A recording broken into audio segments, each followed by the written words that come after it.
You are watching the Capital City Sports Network on SGTV.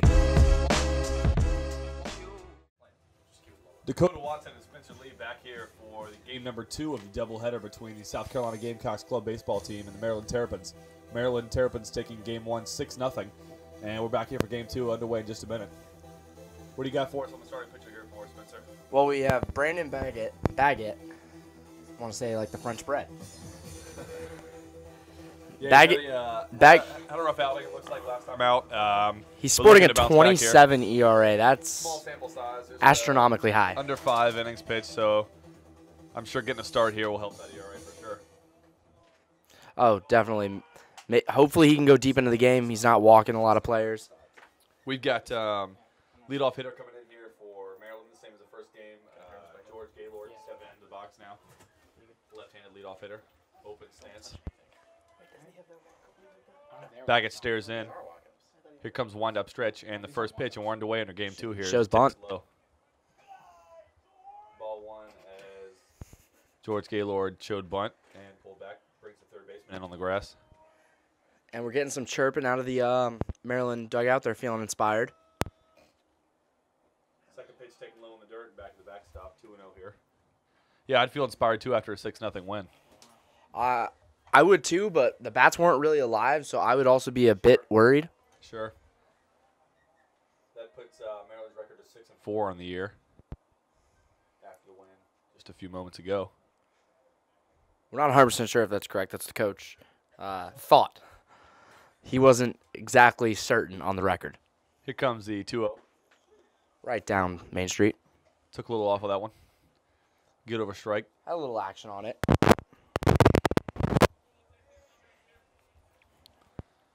Here comes Baggett staring in, wind up stretch in, the 2-1. Check swing, fouled off, straight back. Fooled him a little bit on that one. Yeah, got him out on his front foot. Again, back with the great sound effects here at Heathwood Hall. Quick mound visit here from the catcher.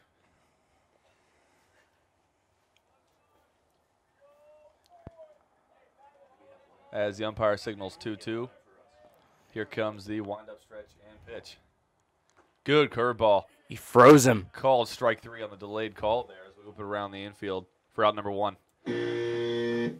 Just how the first game started with Gaylord striking out for Maryland. So, again, maybe that's a good sign for him. And Steve Harvey telling us that's not the answer.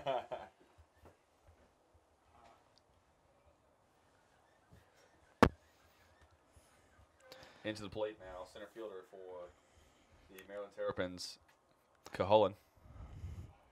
And something great that's great with baseball is peanuts, and we have ourselves a peanut gallery here in the booth today. Not sure how long that took you to think as strike 1 crosses the plate.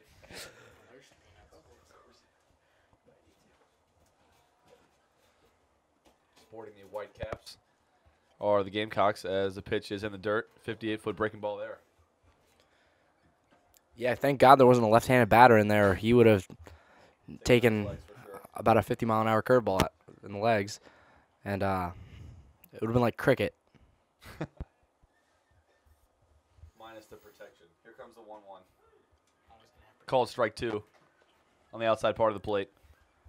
Good fastball there. No on, 1 out. Top of the first here, game 2, doubleheader. It's just a lazy Saturday afternoon here in Columbia, South Carolina. That's about how I'm feeling as well. Here comes the 1-2. Curveball really lost the handle on it there, up and over the catcher's mitt. He's looking like Rick Ankiel back when Wow. his last few pitching days. The converted center fielder, I believe.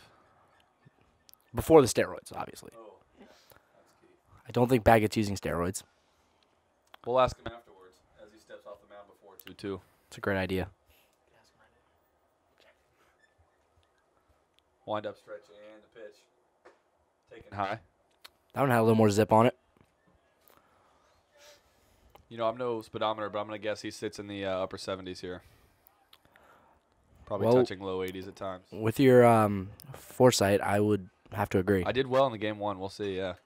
3-2 fouled away off to the right side. First baseman and right fielder giving chase.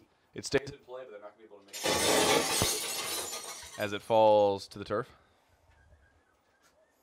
So Staying alive here is Cahulan as we try to find another baseball.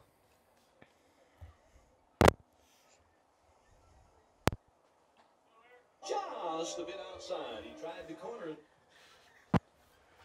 And we have apparently some rascals on the PA system right now. I don't know if they understand baseball or. Here comes a 3-2. Tapper right side, hooking foul. Hits a weird lip and almost touches the bag, but it's going to stay foul.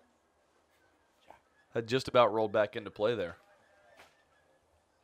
Yeah, you got to be careful of those lips. There aren't any here because it's all the way grass until the first and third base. Yeah, Devin took a weird bounce, though. Almost came back and hit the bag. Got some nice spin on it, little backspin on it, and came back a little bit.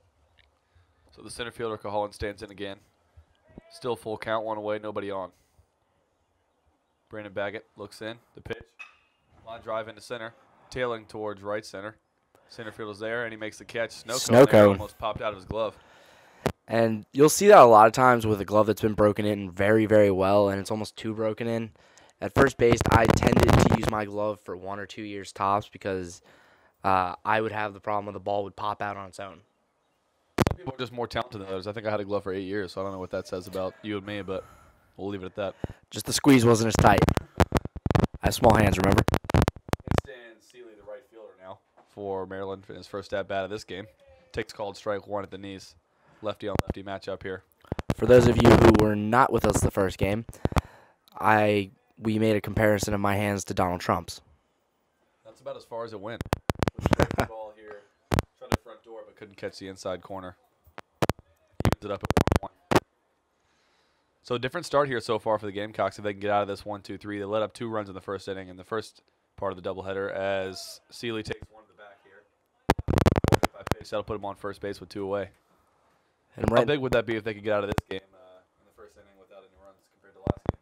That would definitely fuel your team a little bit more. You're not already down because they'd be playing potentially 14 straight innings of being down. Like we said last game, there weren't a whole lot of hard hit balls. A lot of them were just little bloopers and tinkers, and found some green. So it's got to be more frustrating. As Fishback, the third baseman, stays in now with a runner on 2 outs. Baggett tosses it over to first, keep the runner honest. He doesn't have the greatest move. I have seen him pick a runner off before, but he definitely has that lefty move where he's coming straight at you, so it's harder to read. As the 2-seamer tails outside there for the first pitch. Fishback, 1-0. And this will be DeMar's first chance behind the plate of potentially having a runner to throw out. Here comes the 1-0. Taken low and in the dirt. It's a great Good block there. Doing a great job keeping the ball in front of him. Critical. Yeah, we saw that big backstop come into play in the first game with a couple times when it came back. Runners got to take 2 extra bases on it. Yeah, this backstop is problematic. Here comes a 2-0, 2-out pitch. Runner on first. Called strike on a 2-seamer that tailed out towards the outside part of the plate away from the right-handed hitter.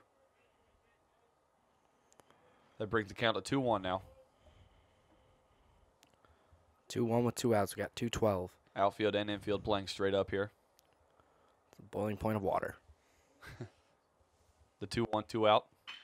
Line drive up the middle. Second baseman backhand. Can't stay with it. That was a hard hit ground ball. That was a hard hit ground ball. I know he's not happy out there at second base not making the play, but he kept it in front of him, and that's what's most important because that runner would have easily been on third base. Certainly going to be a tough play. I think he was maybe trying to decide between flipping it to the shortstop at second or trying to turn it over to first, and I think he just kind of lost it in the midst of that. And as someone who's never graceful enough to play the middle infield, not you. Surprisingly enough, I did play shortstop in a couple Little League games because I was so big that I could fall either way and stop a ball. Sure. As nimble as you are, I thought for sure you'd be a center fielder or maybe middle infielder. I had excellent footwork, just it would take me a couple hours to get to a ball. You measured it with a stock calendar. Runners on first and second here, 2 away for Maryland. His first pitch is foul straight back or away.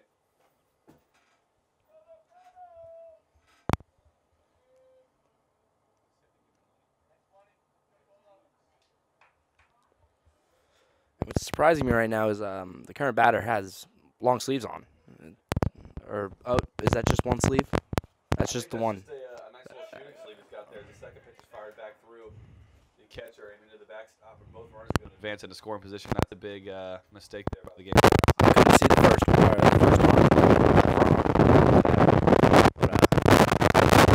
Maybe he's going to ball out after this game.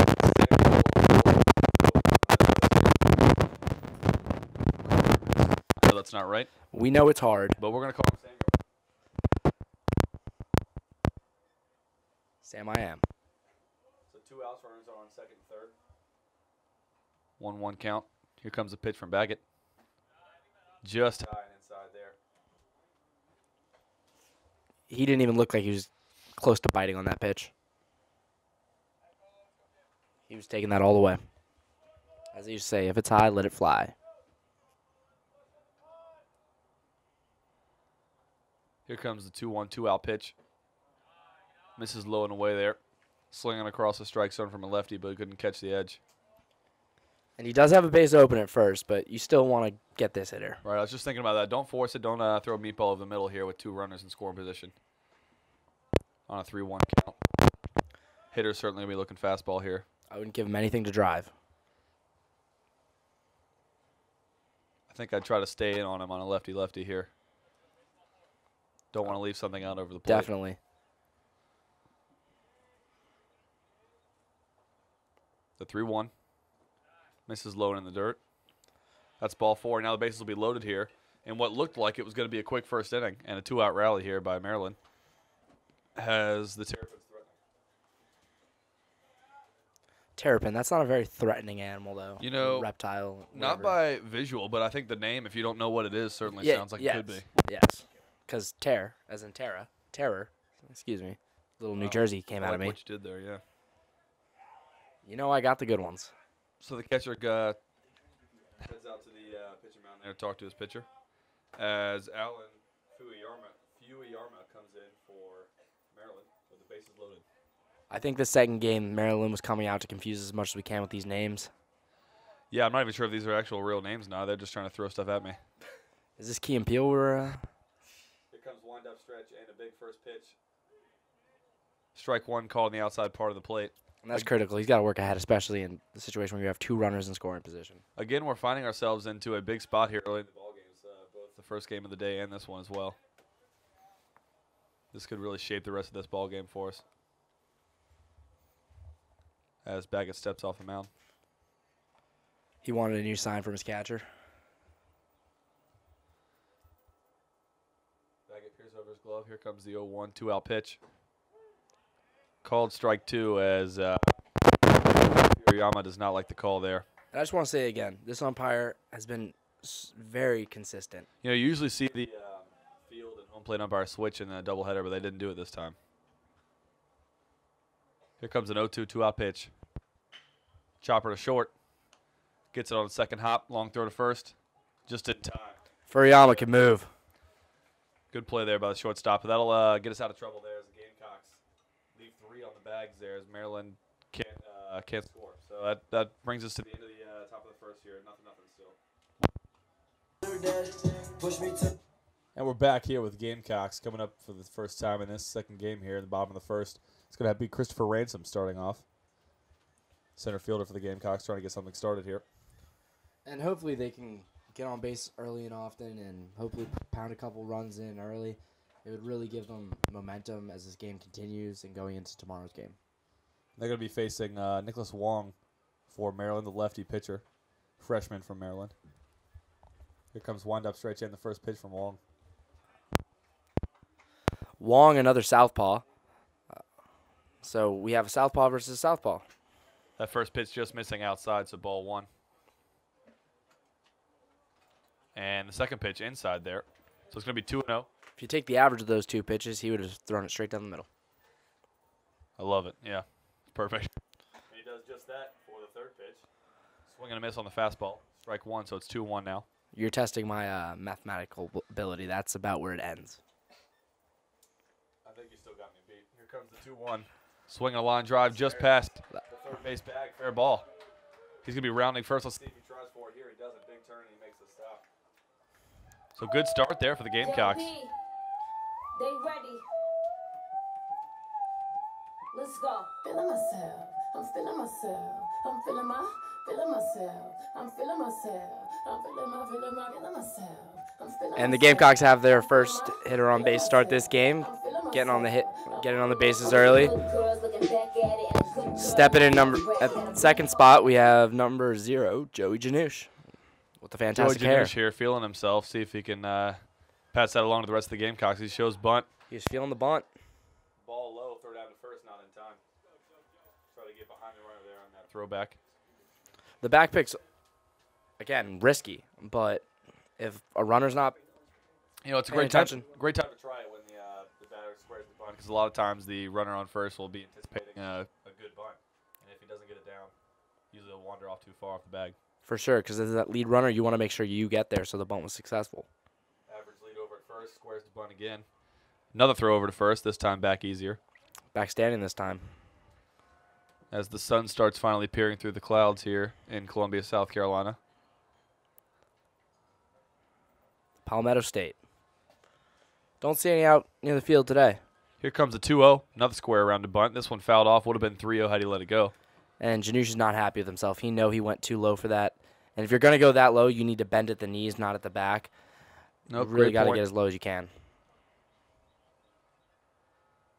Too bad we're not on video. I'd make you show everybody at home how to do that. Oh, if only my knees weren't aching. Here comes the 2-1 stretch from Wong to pitch. Another bunt. This one gets it down. It's a beauty. First base line. Only plays to first. And he does his job. It's a fantastic job.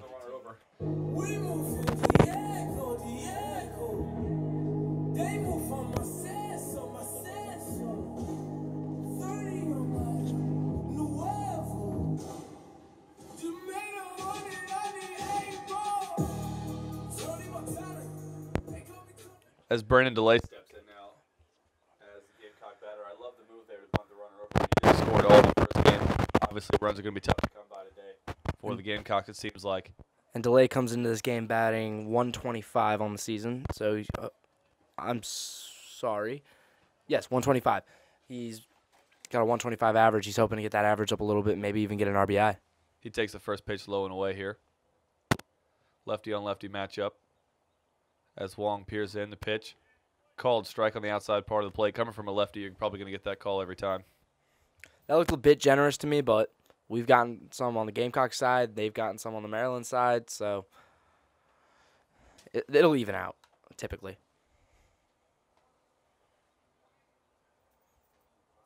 Wong stares in, give the catcher the nod. Second baseman holding our runner at second there. The pitch. Almost brushed him back there a little bit there. Missed inside, 2-1 now. And for a slide step, which is what Wong's going to currently, it's a very long slide step. It's not quick and to the ground immediately like most pitchers. Here comes the 2-1 pitch. Ground ball right side. Second baseman stays down on it. Flip to first. In time, and there's 2 away. So he gets the runner to third, but Runner's on unfortunately third. 2 outs. So they will need a base hit as you hear the walk-up music of Ian Estes.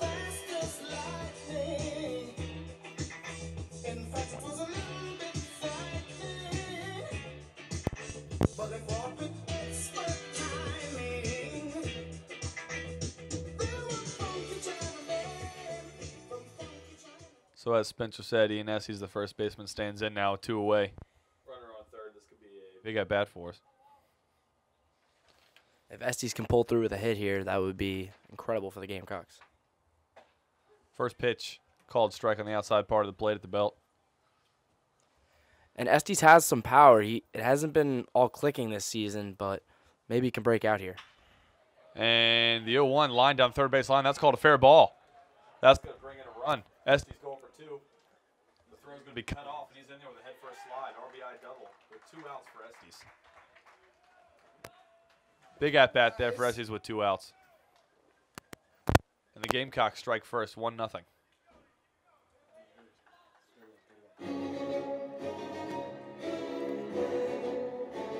And McCurry steps up to the plate now, looking to extend the lead to 2-0 with a runner on second. Yeah, great base running there by Estes to know there's 2 outs and get yourself in scoring position as well. Here comes the first pitch, another lefty in the box here with McCurry. Boy, did Estes hit that ball hard. I thought he was going to kill someone. Well, luckily we didn't have any of that. Again, I like the move of SC to test the outfield arms with 2 away. Pretty big lead by Estes at second.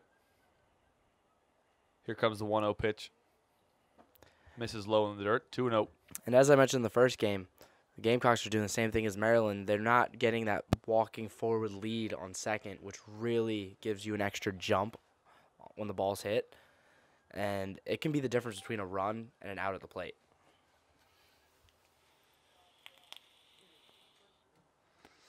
Wong stares in. Here comes the 2-0 stretch and the pitch. High pop sky up ball. on the infield. Who wants it? Shortstop's calling for it. That's Teneo. Puts the squeeze on it, and that'll retire to the side. But the Gamecocks strike first here. 1-0 Gamecocks as we head to the top of the second. We return. And that was an elevator shaft home run. And we're back at the top of the second with the Gamecocks leading 1-0. They tallied 2 hits last inning, and Maryland will take their chances this inning. Yeah, big start for the Gamecocks here. 0 runs in the first game. We already have 1 in the bottom of the first. So a good start for them. Here comes the first pitch to the new Maryland batter behind him there. And they're going to say it actually nicked the jersey. So Maryland batter Hennessy, the new catcher for the game, is going to take first on a hit by pitch. Another great name, but I don't necessarily agree with that call. It looked like it was behind him. Tough to tell, but there was no hesitation from the batter, Hennessy. He seemed like he knew it hit him immediately. Well, Derek Jeter was great at this, selling that he got hit.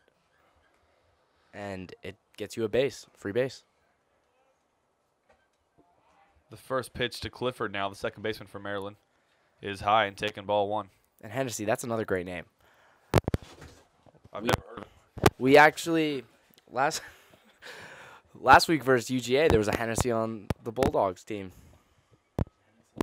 Pickoff move over to first. Back in safely. Don't think that was his best move. Probably looked like he didn't disguise that one too well. Looked like he knew he was going over to first before that. We have the Maryland bench actually out of the dugout, so they're taking some risks out there. Gutsy maneuver. We saw a line drive in the first game that could have taken some heads off. That's a bold move, Dakota. See how it pays off for him.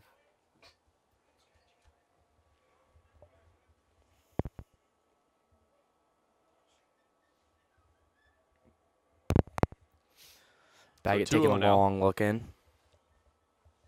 Baggett stretch and pitch on the 2-0. Low again, and it's 3-0 now.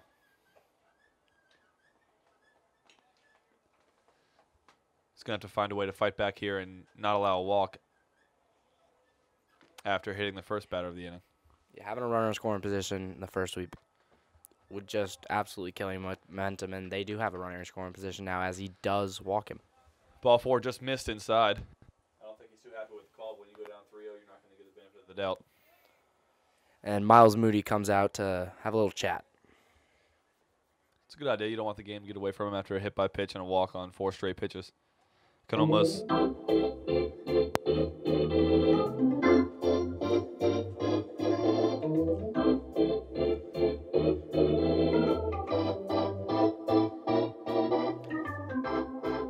It looks like they're adjusting the rubber. For left-handed pitchers especially, they have the problem with the divots that all the right-handed pitchers put into place, and it can really throw them off. Sure.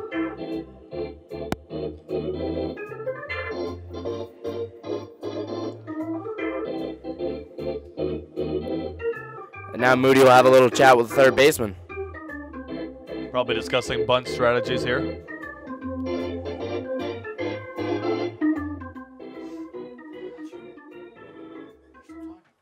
So if you're a betting man and you listen to the first game, you'll know that you need to follow my instructions when I say put the house on it that this Teneo here is not going to swing at the first pitch.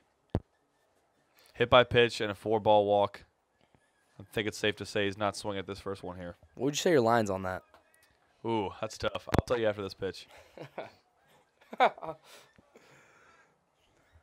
And Baggett steps off. There to regain some composure. Ideally, you wouldn't have third baseman charging on this one. You'd have the pitcher covering because the middle infield is at double play depth, so no shortstop to He help him does out. square to bunt, but he pulls back. Well, I guess I was kind of right. Didn't swing at it.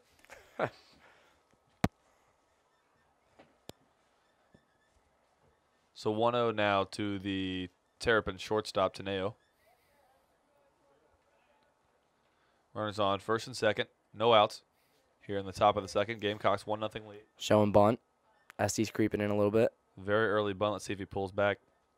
He does. Ball in the dirt. Runners will both advance, and now there's no need for a bunt. And back again, great job covering the plate. As holds the runners just one base. That's really frustrating as a pitcher. They're giving you an out, basically, and you can't hit the strike zone there. So it's got to be frustrating, but at the same time, you've got to shake it off and compose yourself. Base open, but there's a 2-0 count. And I'm assuming they're going to pull the bunt off. 2-0 count, perfect hitters count. All you need is a fly ball or a weakly hit ground ball up the middle because you have the corners in for the Gamecocks. I certainly think you take a pitch here again if you're Teneo. That's 7 straight balls to start the inning. Struggling to find the strike zone to the 9-hole hitter. Here comes the pitch. Swinging a line drive right field. That's going to bloop down in for at least 1 run. They're going to send the guy from second. And here's the throw throw home. It's an absolute cannon, but airmails DeMar. So the runner, Teneo, will advance to second on the throw. Took a hard turnaround second, potentially thinking about advancing the third there. So that's going to be a 2 RBI single there for Teneo and the Terrapins, and he'll take second on the errant throw. And the Gamecocks, again, find themselves in a deficit, down 2-1 now, with 0 outs here in the second. Again, you got to keep composure here because you were excited about getting the 1-0 lead, finally ahead, and then immediately give it back before getting an out. But you've got to bounce back here to make sure that you can turn 2, maybe get a strikeout here, and keep the – excuse me, not turn 2. It's only run on second. But you got to keep the deficit to just 1 here. And Nick Burgos is going to come in and change the pitcher here, and we'll have something for you in a minute. So a quick change here. You don't see that often, them just bringing a third baseman in. Normally they give some time in the pen. Maybe he was warming up when during their at-bat. But that's going to be Noah Sprinkle. And he has an absolutely fantastic warm-up song. If you want to hear some of this G-A-M-A, all they play a partner with just Sprinkle, man. Boy, they play a partner with just Sprinkle, man. And Noah Sprinkle is now on the mound. He appeared in 1 game versus UGA.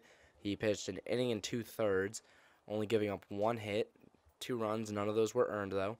He's walked 4 hitters, but he hasn't been pitching horribly. That was his first appearance, obviously, of the season, and he really, towards the end of his inning, settled in, was throwing pretty hard, and he has a unique three-quarters delivery that really comes across his body. And do you have us with a third base substitution? Yeah, third base coming in now is Nick Alferis, who played there in the first game, I believe. Yeah, just watching Sprinkle warm up here, it's definitely a different delivery. It's pretty closed on the mound from his stretch and comes across his body. Could create some more movement on the ball. And DeMar just coming back from a little pep talk with Sprinkle, giving him a pat on the butt.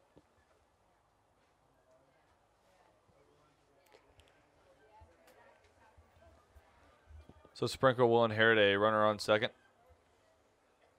with no outs. Showing bunt is the leadoff hitter, Gaylord, for the Terrapins, but it fouls away on the first pitch, so 0-1.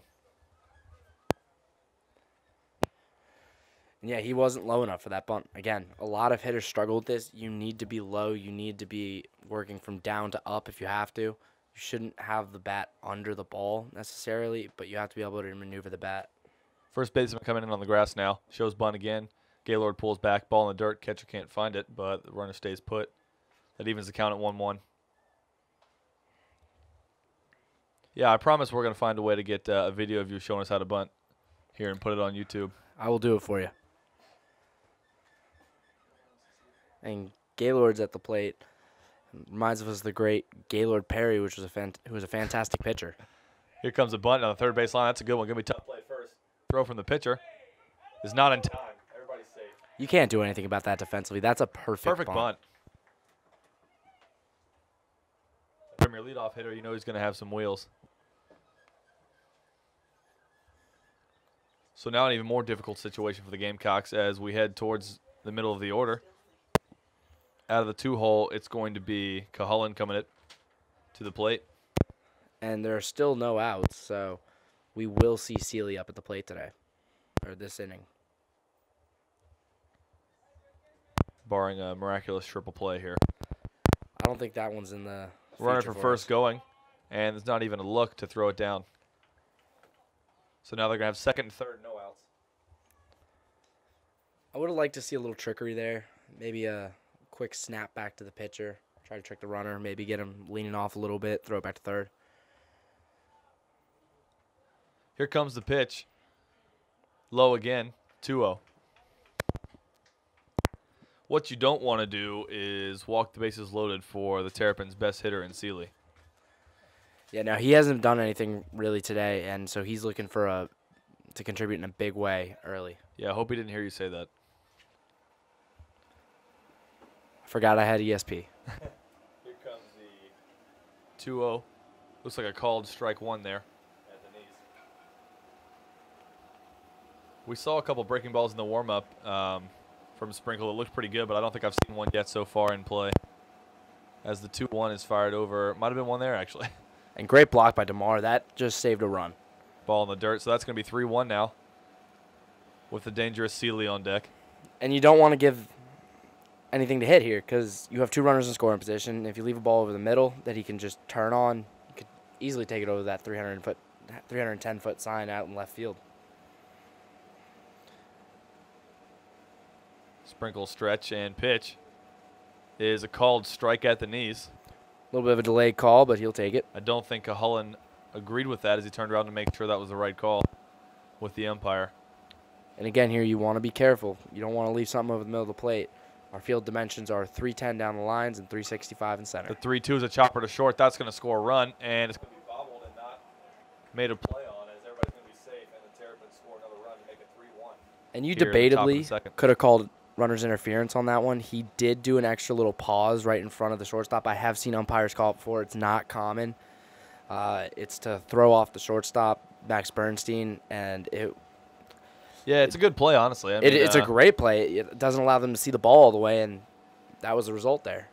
I don't think it might have. I don't think it had a huge impact on that play. It's going to be a tough play the way I think he probably would have been safe at first had he come up that cleanly. So I'm sure that'll be an infield hit.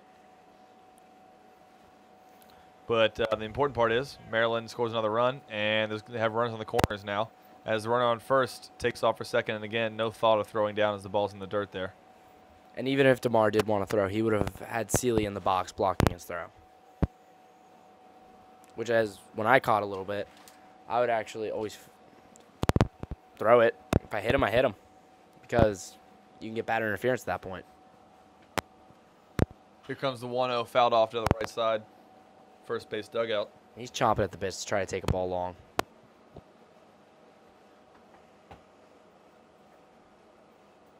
Maryland coach told us Seeley came in with a little bit of a hot streak going. As Sprinkle stares down the brow of his cap. 1-1. Here comes the pitch. Fouled back our way and over our heads. Out of play. 1-2. As another car takes a ball to the windshield.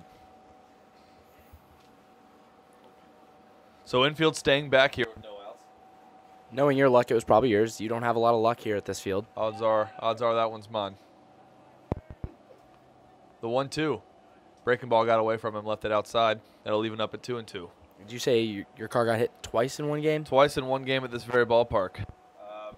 Yep, probably should have moved it after the first time it got hit. Definitely moved it after the second time it got hit.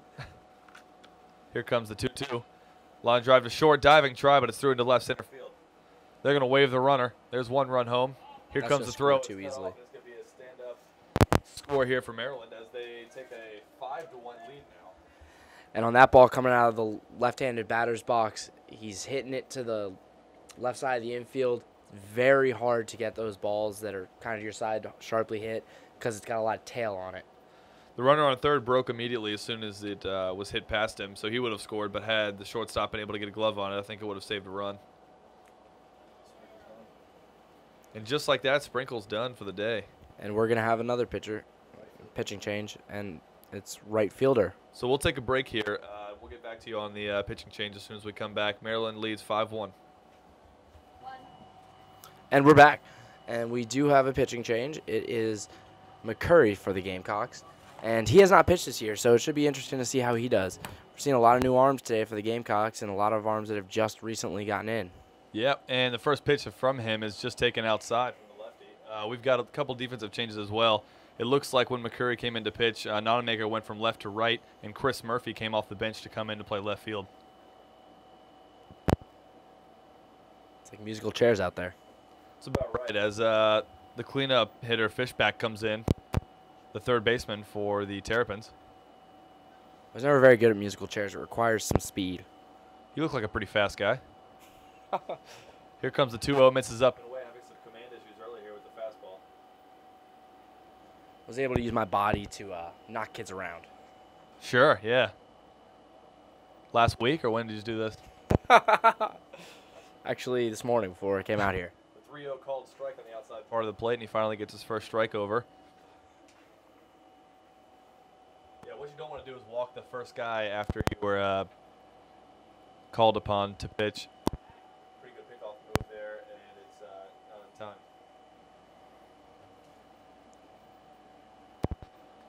But no easy task here, retiring Fishback. Here comes the 3-1. Ball 4 as it's high. So runners on first and second now. Still no outs in the inning.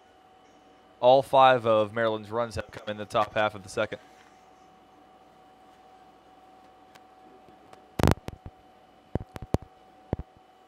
And now for the Terrapins is the DH.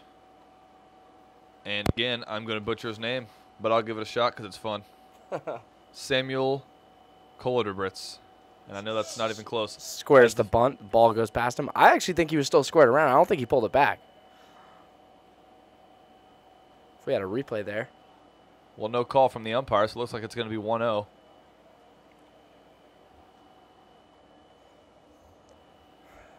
It's a very unusual situation to start with.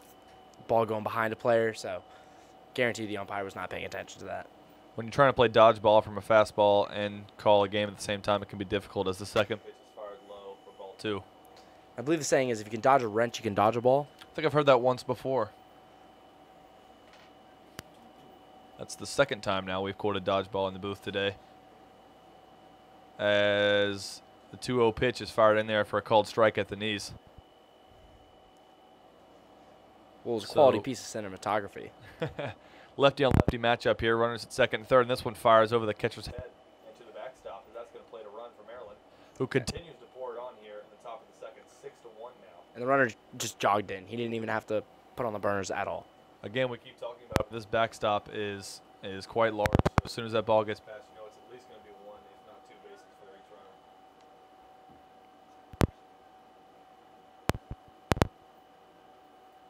There's a lot of space on this field. It just blows my mind, actually. It's a beautiful field, though, out here at Heathwood. It is a beautiful field. They definitely do take care of it. Here comes the 3-1 chop foul down the third baseline. As some excited bench players for Maryland get in on the action. That one's not a souvenir. We will need that one back.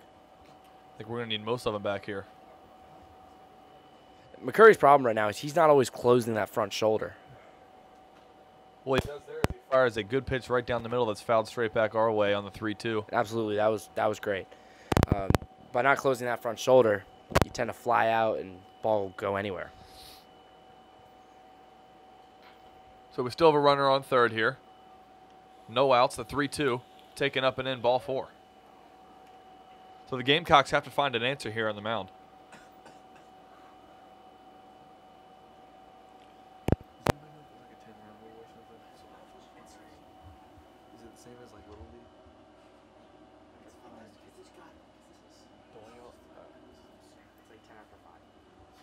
So runners on first and third here. Still no outs in the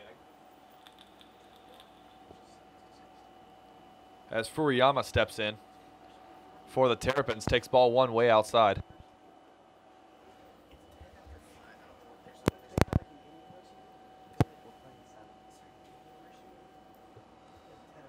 Here comes the 1-0 pitch, taken high. 2-0 now. So McCurry kind of all over the place to start out here. He's got to be able to harness the reins and start finding the strike zone if the Gamecocks want to get out of this inning. The 2-0. At the knees, called strike. And the Gamecocks, they got a strike there, but they really need some of the pitching they had in the first game. Absolutely, yeah. All over the zone in the first game. Makes you wonder how deep this bullpen is, and Here comes the 2-1, swing and a miss. Runner down to second base without a throw. Could have been a potential hit and run there as he swung on a ball out of the zone. Not sure I'd do a hit and run with the Gamecock struggling to find the strike zone here, but maybe it wasn't.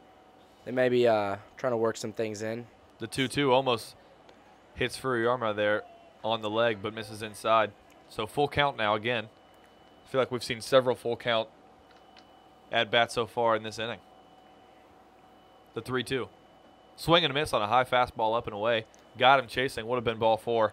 And that's finally the first out of the inning here for the Gamecocks. Let's hope the second and the third, for their sake, isn't as long.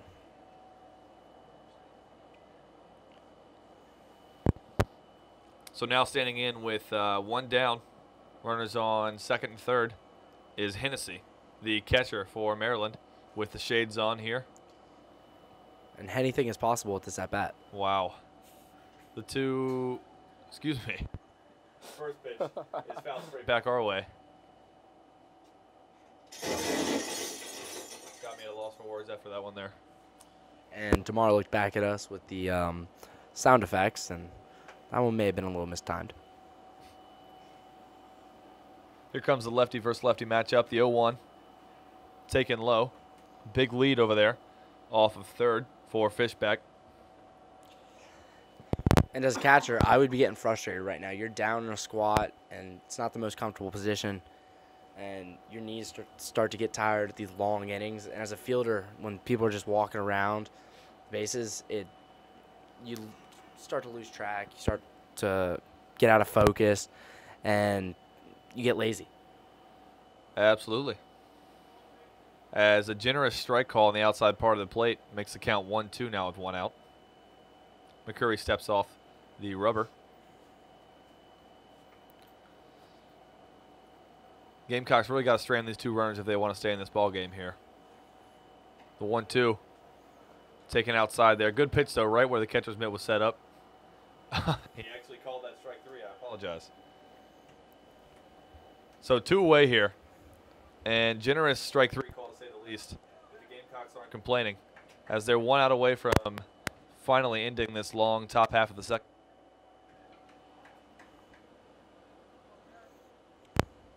This is Clifford, the second baseman, standing in now. The first pitch taken way outside, ball 1.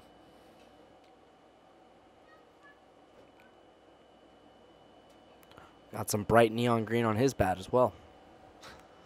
Matches Burgos' batting gloves. The 1-0 is taken high. 2-0.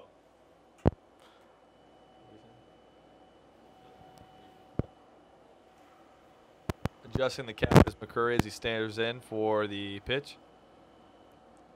The 2-0. Taken just outside, makes it 3-0 now. He does have a base open. And you've got the 9-hole hitter up next. Not necessarily a bad move to walk him. Because you don't want to leave anything out over the middle of the plate that a hitter can jump all over. The 2-0 is a called strike over the right side of the plate there. Some good movement on that. Probably a 2-seamer there. Tailing away from the right-handed hitter. Gamecocks looking to get out of a big top of the second as the 3-1 is delivered up and away. So that's ball 4, and the base will again be loaded for the 9-hole.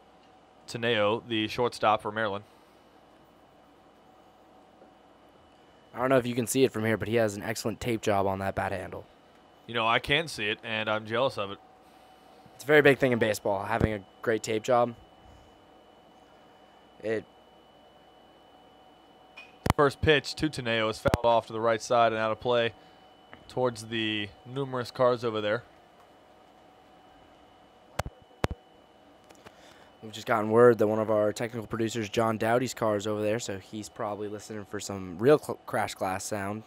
Make sure it's not his. Here comes the 0-1 2-out pitch. Good breaking ball there, just missed low. And McCurry showing some frustration here with the umpire, I believe, although it looked like that was definitely a little below the knees. It's easy to get frustrated when things aren't going your way, but you've got to try to harness that when an umpire is going to have to call the next pitch for you as well. As the foul ball goes right towards the Gamecock dugout there. It looks like everyone was able to dodge that one okay and laugh it off. It's interesting. You have the nets up in front of the dugout, yet everyone remains outside of safety. You know, it's a cool thing to do. I think I'd be right there with him. It is cool. I got to was take the chance. I was always sitting on the bucket, spitting some seeds. Here comes the 1-2. But I was a big target. Just missing outside, and McCurry again doesn't like the call. It's very obvious. And I think, he might not get that call because of how upset he's visibly being with the umpire and his lack of calling strikes with him. It's hard as a player in the game but you can't show your emotion. The 2-2 is grounded right side, and that's going to get through in right field. Get hit. 1 run will score. Here comes 2. Oh, and he takes a very aggressive turn. The guy from third will stop, but now a pass DeMar ball all the way to the backstop, and that'll score another run. And the runners will all move up, so they're going to have second and third 2-run score, and that's going to make it 8-1 Maryland here. All 8 runs coming in this top half of the inning. And McCurry hasn't pitched, but that's his responsibility behind home plate. When a ball is hit to the outfield and you have runners on second and third, the pitcher goes between third and home and sees where the outfielder's throwing the ball. That ball got past DeMar, and McCurry should have been there to back it up. It would have saved a run. That's absolutely right. And I almost guarantee you if the score was 1-0 or 2-1, he would have been back there. But have it being 6-1 and being frustrated with the umpire's calls, sometimes you kind of lose sight of what you're supposed to be doing and you get frustrated. So now the Gamecocks really in a hole here, 8-1. 2 outs. Another mound visit here. And it looks like player coach Miles Moody, who we saw in the first game, is talking to the whole team, just not McCurry. They're going to leave him in, it looks like. Just a quick chat.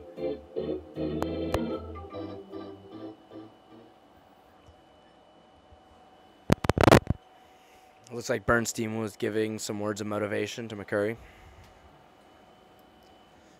Got 2 outs here, runners on second and third, so 2 ducks on the pond. 2 turtles on the shells, if you will. As a line drive right center field, that's going to get in the gap and score 2. So the Terrapins continue to pour it on, as is a 2 RBI double. He's going 3. Perhaps triple. He's going for it. The throw is cut off. The throw down to third is in time. Did he hold on to it? Throw beat him by about 5 steps. So the third out at third base finally gets the Gamecocks out of the top of the second, as they allow 10 runs in the inning to cross home plate. And Maryland now leads 10-1. One thing the runner did I didn't like was he looked back at the ball. You're supposed to be looking at your third base coach. That slows you up a little when you look back at the ball. You lose focus, and that can be the difference between out and safe. It's a little thing. And you don't make the third out at third, so hopefully that comes back to haunt them if the Gamecocks can somehow get back in this ball game. Hopefully. So we'll see you back here for the top of the third, bottom of the second right after this. And we're back here at the bottom of the second after a rough inning for the Gamecocks that allowed 10 runs to score for Maryland. As Wong delivers the first pitch over for a called strike. And skipper for the Gamecocks, Miles Moody, is probably saying over there, okay, they can put up a crooked number, so can we.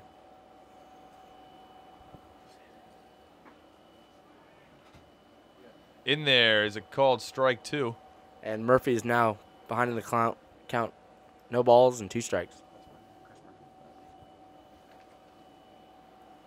Chris Murphy, the new left fielder who entered into the game during the second inning, takes an outside pitch for ball 1 to run the count to 1-2. After a long inning like that, you got to get on base if you're the leadoff guy here. And he tries to do just that. He lines one to left center field.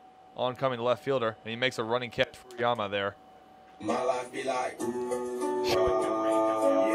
Showing great range out there. That ball hung up for a long time. It looked like Murphy brought out his 7-iron and just poked it in the left. I thought at first it was going to be a line drive shot, but it just kept kind of carrying out there. Yeah, not much wind to influence the balls today. And it looks like he may have gotten it towards the end of the bat. So now DeMar stands in, the catcher for the Gamecocks in game 2 of the doubleheader, as he takes ball 1. And DeMar, a member of SGTV. 2 coming in hot inside. He takes there, and it's 2-0. DeMar lefty-lefty matchup again here against Wong, who fires low and away. Back to the backstop for ball 3. And Wong, on the throwback from the catcher, just reaches out his bare hand and grabs it, showing off a little bit. Here comes a 3-0 one-out pitch. In there for a called strike on the outside part of the plate. Again, coming from a lefty, that's probably nicking the outside corner of the plate there. Here comes a 3-1 one-out. Chopper to second. Over to first. is Clifford's throw. It's low, but a good play there by Gaylord to hold on for the second out. DeMar was really moving down the line. He knows his second baseman doesn't have the strongest arm, and he's been a little bit all over the place today. Great job by DeMar. Made it very close.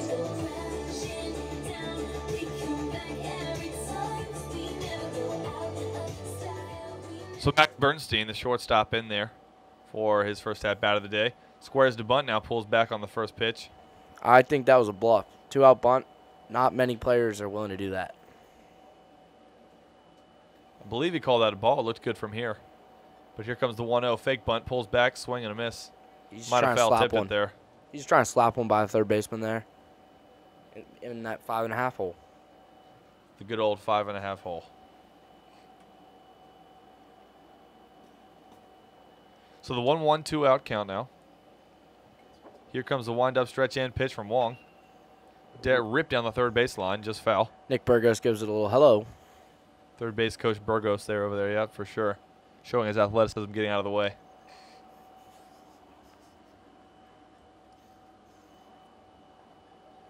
Here comes a 1-2, 2-out. Yet again. Swing and a miss, ball in the dirt. They have to make throw down to first. And the throw is in time. They complete and the that'll drop do to a it. strike. So a very quick inning there after giving up 10 in the top half of the second. The Gamecocks can't strike in the bottom half, so that'll leave it at 10-1, and we'll be back for the top of the third right after this. So back here in Columbia, South Carolina, Heathwood Hall High School, where the Gamecocks trail the Terrapins 10-1 here as we head to the top of the third. Maryland back on to add some more. And we have a new pitcher. That'll be Brendan Herfelt. Herfelt's first pitch is taken in the dirt. Statistics, Sorry, go ahead. Statistics-wise, we don't have much on Herfelt. He's only pitched a third of an inning. Didn't give up any runs, though. So hopefully he pitches more than the third of inning. Here's the Gamecocks need somebody to go deep into this ball game. Good breaking ball there inside front. Dordt for called strike one. Batter here is Cahola, the center fielder for the Terrapins. Here comes the wind-up stretch and the 1-1 pitch. Another breaking ball. This one driven into pretty deep center field. Out there is Ransom tracking it down and making the catch for out number 1. And you hear the crack of a composite bat. It's very hard to tell if the ball's off the barrel or the end. It is difficult. Pretty similar to a wood bat, honestly. I was always a big fan of composite bats. In high school, I used an XL1. I liked the heavy barrel. Allowed me to really get some force behind the ball. It didn't really matter what I used. I was going to strike out either way. So. PO life. Yeah, exactly. Pitcher only here. Seeley stands in, the right fielder for the Terrapins, as he takes the ball one low in the dirt. The 1-0. Outside, called strike one on the outside part of the plate there. Dakota, as long as you matched your strikeouts at the plate with strikeouts on the mound, no one cared. The 1-1 one-out pitch right at the second baseman, well hit. But he makes the play, throws to first in time. A little Olay there as he kind of caught it on his hip. It was a well-hit ball. Yeah, Janusz kind of fielded that to the side. I don't blame him, honestly. That thing was smoked.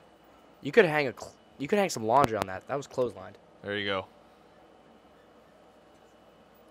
So 2 away there. Good bounce back here. But I don't want to say anything because they had a long first inning after a quick 2 outs.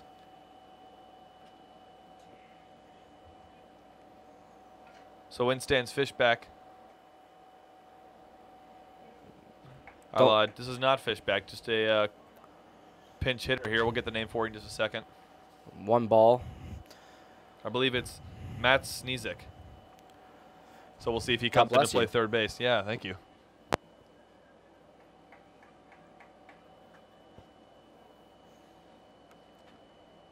As he takes low and in for ball number 2. So 2-1 now, 2 outs to Snezik. Snezik's a little choked up on that bat there. Looking to get a little extra quickness in that swing. Don't choke up too much, you might get sneezy. That he may. The 2-1 is taken low. May make it hard to hit.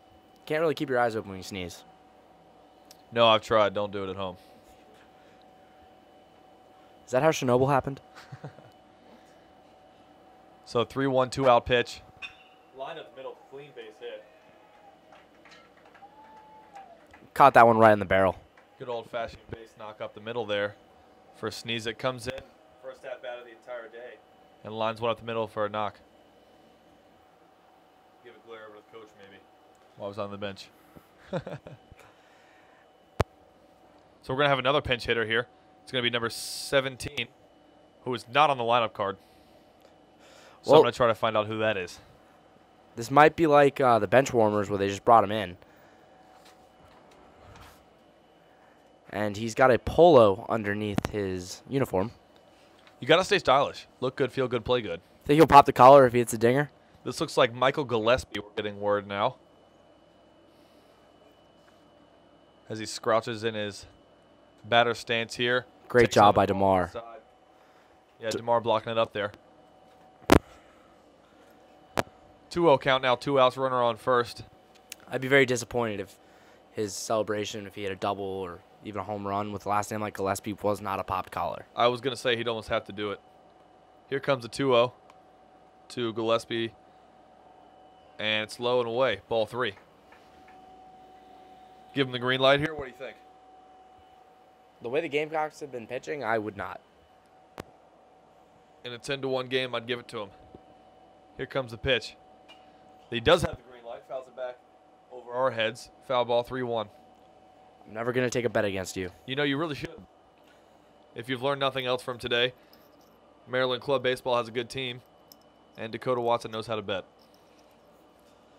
You want to come to Vegas with me? If you pay for it. I'll make it all back on the tables, though. That you will.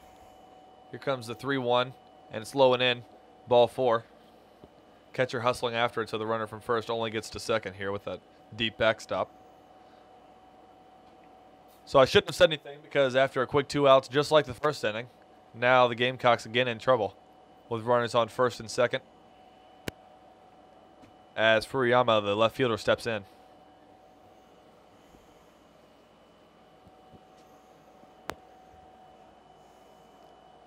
Hartfeldt's got to find this third out here. Just pound the zone, let your defense make a play. Hopefully they can make the play. They've struggled with it a little bit in this game.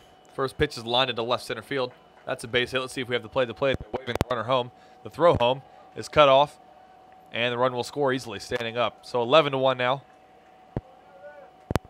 as the runners will be at first and second. And I'll take the fault there, as I spoke too soon with the quick 2 outs.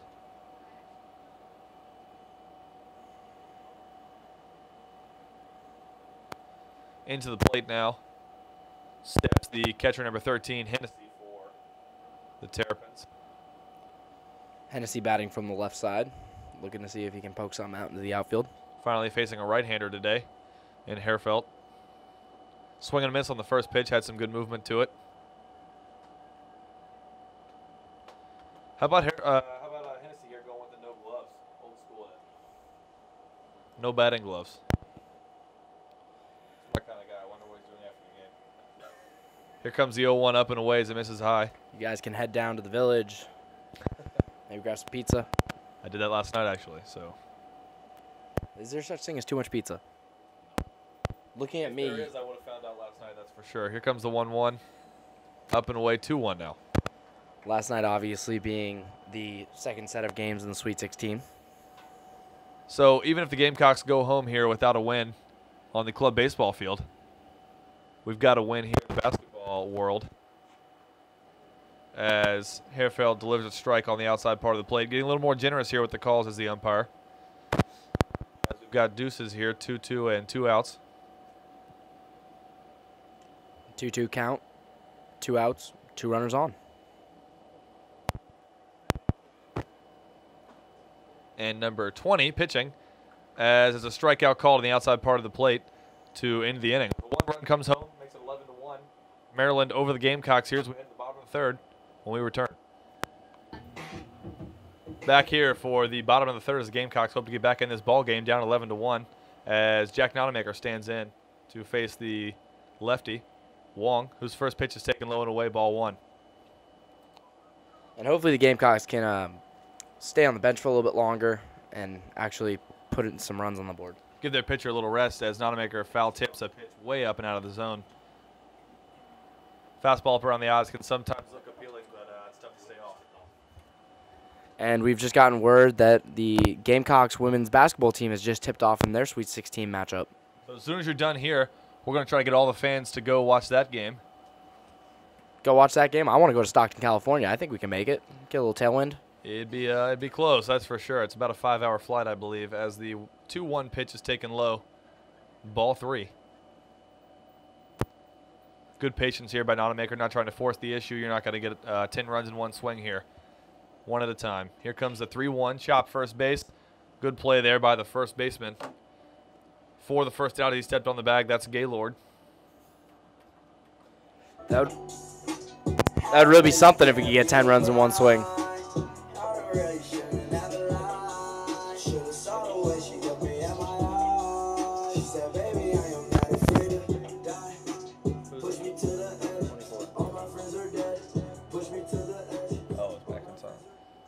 Back to the top of the order for the Gamecocks as Ransom steps in here. Right-handed hitter facing a lefty, Wong. And the first pitch is fouled away down the third baseline. That thing was right down Broadway. He was jumping out of his shoes to hit it just way too early. Speaking of possible 10-run home runs, what do you think of the NBA adding a 4-point line, potentially? I think it's ridiculous, just like that pitch inside. Ball 1. It would really kind of ruin the game in my. It's not the Harlem Globetrotters. Sure. No, I have to agree. Here comes the 1-1. Line drive up the middle. That's going to be a clean base knock. That's a great piece of hitting. He went down for that ball. It was outside, and he just poked it in the right center. Not trying to pull that. If he pulls that, it's an easy ground ball. Rolling right over it. It would have been horrible. That was a quality piece of hitting there. So 1 out, 1 on now. Yo, B, they ready. Let's go. Feeling myself. I'm feeling myself. I'm feeling myself. I'm feeling myself. I'm feeling myself. I'm feeling myself. I'm feeling myself. I'm feeling myself. As Janusz stands in, 1 on, 1 out. The first pitch to him.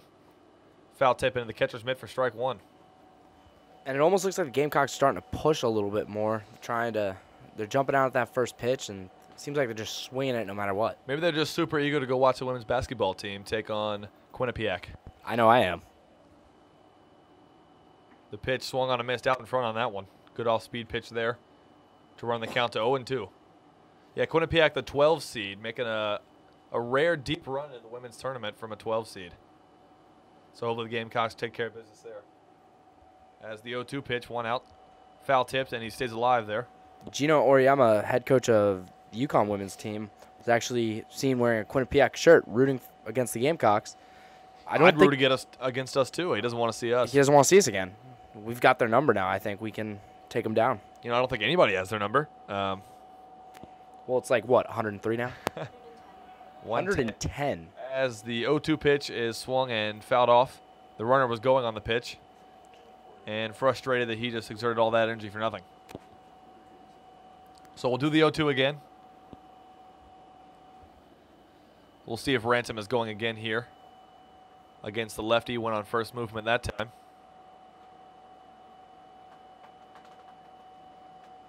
Wong sets, delivers. Just outside for ball 1. That's tough to take. Again, coming from a lefty there, probably didn't get the outside part of the plate. Here comes the 1-2, 1 out. Ball in the dirt, runner stays. Good block by the catcher there, Hennessy. Looks like he got hit in the land down under, and that's never fun. Yeah. I've had that happen. Oh. During baseball or other? Both. Okay. So he's going to take a second to walk this one off. Especially with foul balls, they can hit up off the dirt, and that's a lot of pain.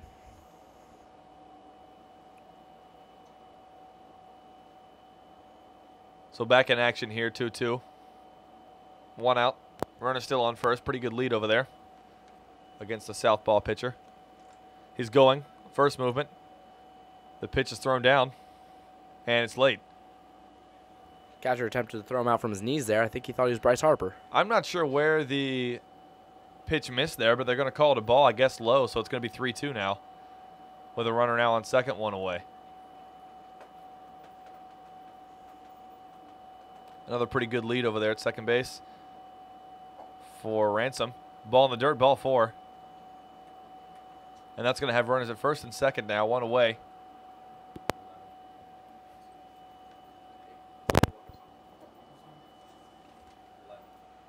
Now, Alfera stepping to the plate for the Gamecocks.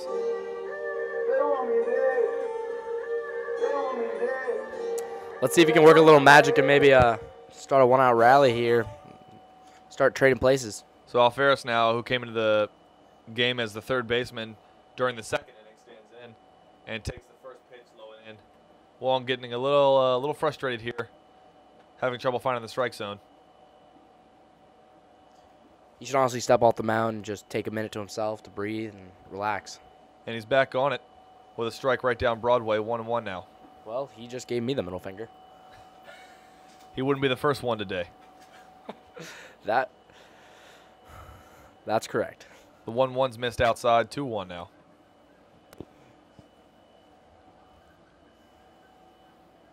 First baseman not holding the runner, with the runners on second and first. Runner from second moving. That's a base hit right field. They're going to send the runner, who's going to score easily. Runner from first trying for third, now puts on the brakes and heads back to second, and wisely does so. I'm guessing Janusz missed the hit and run sign. Somebody missed a sign there as the runner from first did not go. So because of that, we'll have runners at first and second now, but the important thing is the Gamecocks add a run. And Estes, his last time up, who's now up. Estes is now batting. His last time up, he absolutely roped a ball into left field. Yeah, he really pulled the ball down the third base line off of the left-handed Wong. So we'll see if he can get another one. Extra base hit here. Here comes the first pitch to him. Way out in front as he kind of cue balls it towards the first base dugout. He was looking for that 10-run home run we were talking about. That's right. As the Gamecocks player shot over there off the bench comes and makes a great play and fires it back into the umpire. First play of the day for Shot. Probably won't be the last with as many foul balls as we've seen.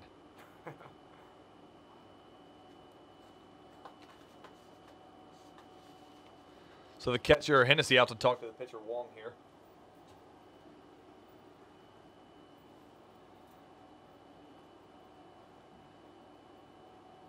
As Estes stands back in. Looking at 2 runners on here, 1 away. The Gamecocks could certainly use both of these runs, as they are now down 11-2 after the RBI single. Second baseman keeping the runner close. The pitch is a good breaking ball, backdoored for a strike. 0-2 now. Yeah, right-handed hitters sometimes have difficulties picking that up because. Well, you got to lay off that one. Oh yeah. Tough base to hit. Comes the 0-2, 1 out from Wong. Fouled away. Good hack there by Estes. Yes.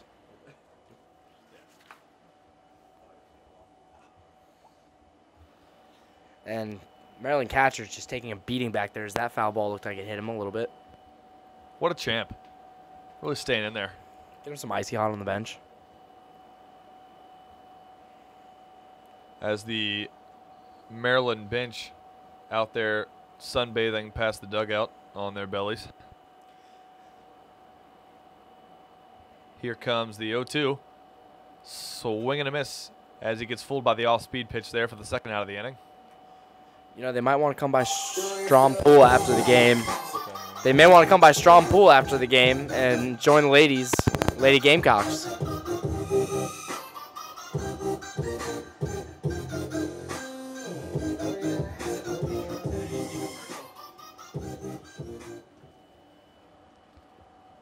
So in stands Herfeld now, the pitcher for the Gamecocks. The first pitch to him. The runner from second is going and takes third easily. A late slide could have been dangerous there. The runner from first stays put. So again, some miscommunications on the base pass for the Gamecocks. Surprised Burgos wasn't communicating to him that there was no throw. That's how you get injured. Well, I'm starting to think that was kind of a self-proclaimed stolen base there by Janusz. I think he kind of took that one on his own. That's right. Both runners were not in action. Only the one. So Herfeld stands in, 1-0. The pitch fouled straight back towards us. He was on top of that one for sure. Foul balls are still coming back at us. but the Wasps have seemed to disappear. Knock on wood there, because I'd much rather have a baseball coming towards me than a wasp. I'm starting to rethink that last statement now. Well, the Wasps can go through the fence. Here comes the 1-1. Baseball's not so much. We hope. We're closing on the hour and 10-minute mark here in the bottom of the third. Not a short game, to say the least. The 2-1-2 out pitch. Low and inside again in the dirt. It's a great block. Saves a run. Catcher's been working hard back here. Hennessy for the Terrapins.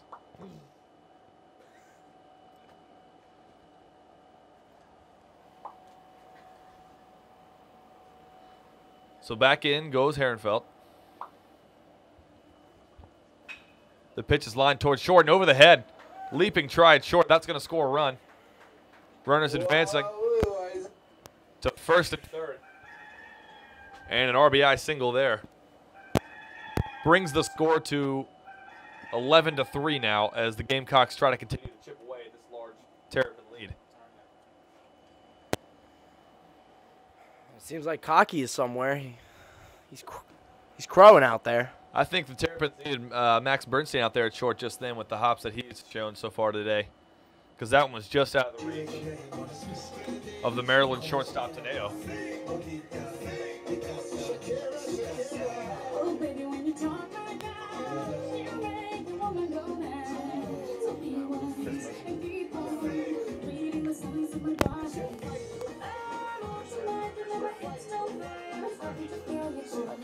So in stands Chris Murphy Jr. now at the plate. 2 away runners on the corners. An extra base hit here could put the Gamecocks back in this game. As strike 1 is called on the outside part of the plate. And a hit would really boost his average. He's batting 0 currently on the season. I'd say that would boost it at least a notch. The 0-1. Low and inside, another good block there from Hennessy. Tangled up a little bit with Hennessy there. I think he deserves a drink after this game. What do you think he'll have? Probably a soda. Murphy showing good sportsmanship. So here comes the 1-1-2 out pitch right on the corners. Taken for a called strike 2. I think you called that before the umpire did. I did. It was right down Broadway. I felt confident about that one. The 1-2. Stretch and the pitch. Swing and a miss. Straight through that one. Strike 3, and that'll end the inning. So the Gamecocks score a pair. That makes it 11-3. We're going to head to the fourth. See if the Gamecocks can get back in the dugout quickly when we return. Back here just alongside Williams-Brice Stadium in Heathwood Hall High School, where the Gamecocks trail 11-3 to the Terrapins. In is a new pitcher now, Trevor Schott, who has an 8.31 ERA, but a small serving size of just 4 1/3 innings so far this year. And he stands in. The first pitch of the day for him is a ball just low. I'm not a fan of small serving sizes, obviously. Yeah, the two of us can put down some big serving sizes, that's for sure. Something I am a fan of is women's basketball. And Jack Taylor is here to give us an update on the women's and talk a little bit about that. Them. Clifford there grounds out to, infield single to short. Go ahead. Well, Gamecock fans, if you're looking for a quick pick-me-up, the Gamecock women's basketball team is up 12-0 over Quinnipiac in the Sweet 16 round of the Women's Basketball National Championship. And then tune in tomorrow as Ben Parsons and Claudia Chakamian are covering the Elite 8 men's basketball tournament game where USC will take on their SEC rivals, the Florida Gators, in a rubber match to split the series in the regular season. Yeah, needless to say, I think Gamecock Nation is pretty excited about that. Claudia and Ben always do a great job, so make sure you guys tune into that one. Definitely. Thank you for having me on here, and back to the baseball game. Is it safe to say that the Gamecocks will be chomping at the bit to get the Gators? I'm not going to acknowledge that pun, but we will beat them. That's what I have to say about that. I appreciate you not acknowledging the pun as the 1 pitch is fouled away here to make it 0-2 to number 2, the shortstop, Teneo.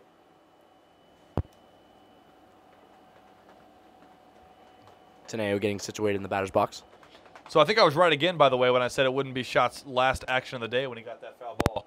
I think that makes me about 10 for 10 on the day as Trevor Schott takes the mound here for the Gamecocks. The 0-2. Tap in between first and second. Second baseman over to make a great play, but he falls down and can't make it over to first in time.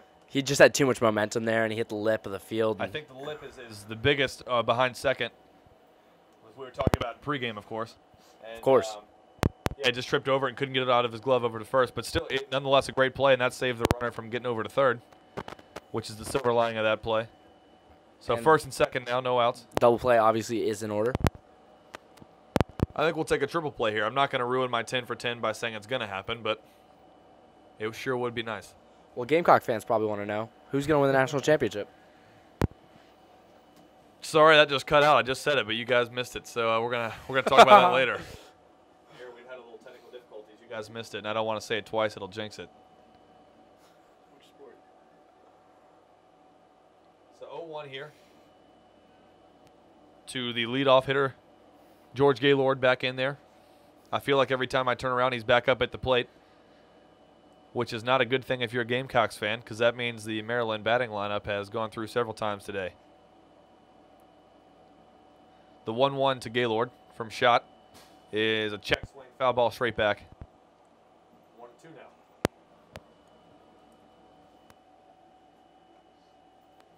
First baseman on the grass here,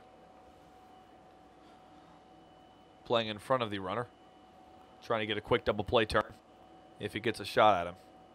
So shot with the pitch. Grounded in between first and second again. This time second baseman over. Has it out of his glove, throw to first in time, out number 1. And I thought I was the guy with the puns. Not so much a pun, more reiteration. Pretty poor use of it, but you can't win them all, as they say. So out number 1 there on a good play from second baseman, Janusz.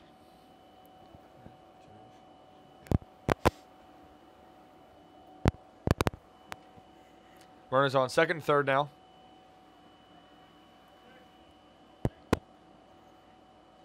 The first pitch from shot is up and in to Cahulan, the center fielder. Gamecocks women basketball now at 15-0 with just over 3.5 to play in the first quarter.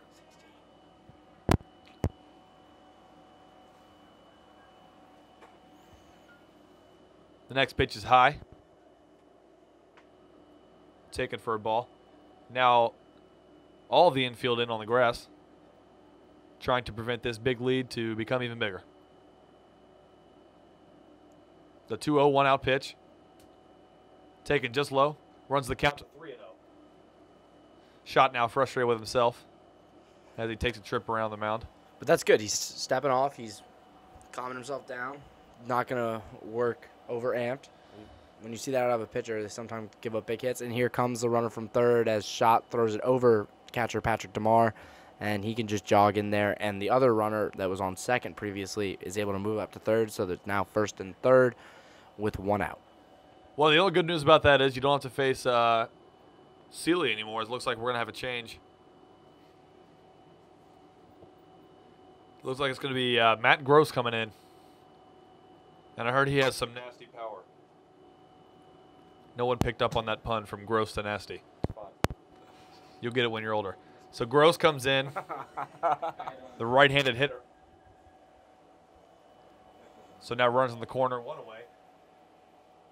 I'd love to see a double play ball here, as the Terrapins now lead 12-3 over the Gamecocks in the top of the 4th. Pickoff move over to first. Little skip to my Lou over there as he heads back to the bag safely. Estes making sure he keeps that tag applied just in case he comes off the bag. Get a quick Almost little got out. him slipping. Pickoff again. He'd only had to step off the bag anyway, so he's back easily. Pretty good pickoff move, though. Probably the best I've seen all day. Pretty big lead now over at first. The pitch to the plate is finally made at strike 1. Whenever I took a lead, it was only enough that I could literally trip and fall onto the base. Which we know would probably happen often. So Matt Gross again stands in. The 0-1 fouled straight back our way, 0-2. Well, strangely, pitchers did throw over a lot when I was on base. And I could never understand why. I was not going to steal a base. Like, I would tell first baseman, Sure. look at me, I'm not going to steal a base. You know, I honestly can't remember the feeling of being on base, so I can't relate to you there. It's a magical one indeed. So we're going to do an 0-2 now, 1 out. Runners in the corner. Shots pitch. Good breaking ball, but misses low. Great It's gonna be block by 1-2. DeMar. DeMar DeMar's working been very hard solid here as back well. there. Maybe he and Hennessy can go out together afterward and share a drink. What kind of soda do you think they like? He looks like a grape Fanta kind of guy. Not the orange stuff, though. Is that DeMar or Hennessy? DeMar, for sure. Here comes the 1-2 in the dirt. Throw down to second. Is cut off by a charging second baseman. And the Wasps have reappeared. Do you think DeMar keeps his fridge packed with grape soda? Yeah, definitely something to ask him afterwards. I'll be sure to ask him about his fridge. So runners on second and third now, infield in. Minus the second baseman who stands back. And it's a ball taken inside.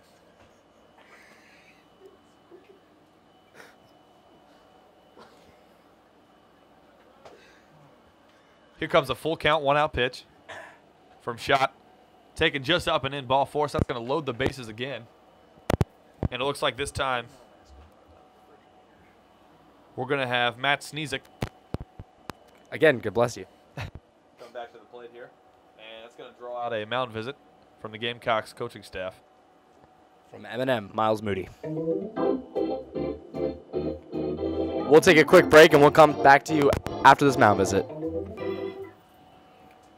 And we're back here as Shot is ready for the windup and the pitch. Line drive up the middle. Second baseman has it. He's going to tag out the runner. Throw to first. It's past the first baseman. And out of play. So the runners will advance here. And 2 runs to score on that. At least one, I think 2, right? So 2 runs have scored. And it's going to look like they missed the tag there. The second baseman said they missed the tag on the runner, advancing to second, who's now standing at third. So no outs on that play there. Tough break for the Gamecocks. It looked like from here he got him with a bad angle on it. So it's now 14-3 in favor of Maryland. And still only 1 out. Runners at second and third. Swing and miss on the first pitch. And another run will score on the wild pitch. Or was that I believe that was a pass ball, actually. It gets all the way back to the backstop. And this is Michael Gillespie, I believe, hitting again.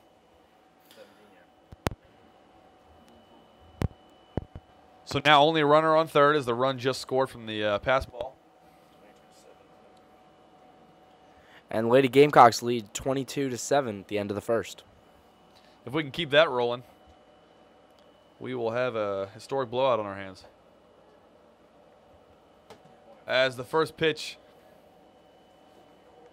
the second pitch, excuse me, is a called strike, so it's 0-2 now.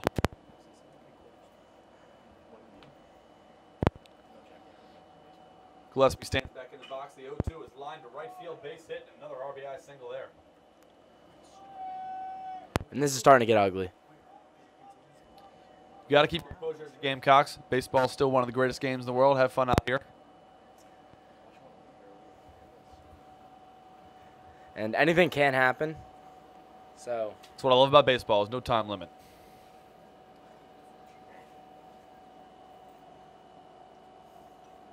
You can't have a great comeback without a great deficit, and the Gamecocks have it here, 16-3. Maybe a little Tom Brady second half of the Super Bowl. Tom Brady was not down 13 runs. That's very true. But in the words of Kevin Garnett, anything is possible. As it's lined out to right field, it's going to be a tough play towards the line. He does make the catch out there and right. That looks like not a maker there. Especially with the ball, the way it blends in when it's a cloudy day, like it's a bit overcast. These whitish gray clouds, the ball's very hard to track at times. It's a great play. So that was Furiyama there, who flew out to right field. And that's going to be the second out of the inning. Runner still on first. And now the catcher, Hennessy, stands into the plate. Quick pitch here from the pitcher. Shot. It's taken up and away, ball 1. And as his pant legs are starting to fall down a little bit, he's got the what's called tweeners going on. Oh, explain that for us. Tweeners is when you play with your socks high, And then as the game goes on, they start to fall down a little bit, so it's kind of that midpoint between, and as he adjusts them up, still a little bit of a tweener on the right leg. They're right in the middle of going full-length pants to knee length. So he's got the socks of a 12-year-old, if you will, the tweener. Yes. Okay, now I'm understanding it. My high school, as a tradition, after every win, when we were wearing our pinstripe uniforms, would go tweeners. Huh. I think he pulls off the tweener look quite nicely, as he has a 3-0 count now. And takes ball 4 outside. And so runners now on first and second, as Hennessy jogs down to first base. the thing with tweeners is they kind of look like the old-timey baseball back in the days of, like, Babe Ruth, when those pants were so baggy. Sure. They're almost as baggy as NWA. I'm a big fan of wearing the baggy pants to hide all the junk in my trunk, because then people can't really see it. Just a personal opinion. I'm sure the females were upset with you by doing that.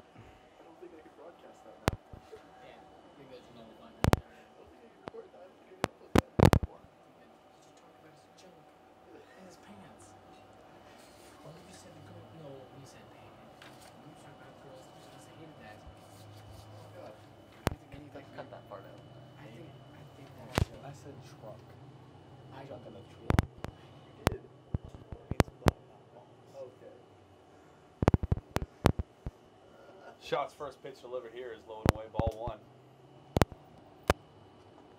Second one just outside off the glove of the catcher, so both runners will move forward. Shot visibly throwing some frustration towards the dugout's way. DeMar as well, he's really struggling back there catching the ball at times. I don't know if there's something else in the outfield that's catching his eye, or he's just losing focus. You know, I think he's to lose focus in a 16-3 ball game here. But you got to bear down and get this last out in the 4th inning. That's some extra mustard is thrown there by Shot on that pitch. Speaking of bear down, how about Xavier upsetting Arizona? Yeah, Speaking of bear down, how about Carolina beating Baylor? very true. Touche. So here comes the 2-1-2 out pitch. Swing and a miss on a high fastball there. Got him to chase out of the zone. 2 outs now.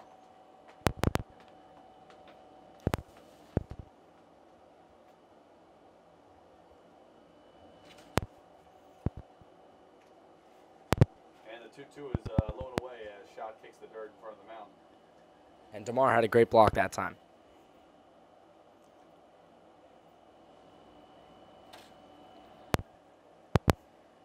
So full count now, 2 outs. Runners on second and third. A 16-3 ball game here. And strike 3 as the Gamecocks finally get out of the inning after allowing 5 runs in the inning. And I think in his the top anger, of the 4th. I think his anger came out a little bit in that pitch. That had some zip on it. That's for sure. So we're going to be back in just a moment for the bottom of the 4th inning as Gamecocks trail the Terrapins 16-3. And we're back here as Pradeep Ramamurti, we'll get some more chances to say that name, is on to pitch for the Maryland Terrapins. And Patrick the Star DeMar is up at the plate leading off for the Gamecocks. As he takes ball 1 and then lines the second pitch sky high into left field. And that's caught for an easy out number 1. Furiami out there squeezing it for out number 1. And Max Bernstein, shortstop, walking up to the plate with a little bit of swagger. He's always feeling himself with this little song. He's like Joey Janouche.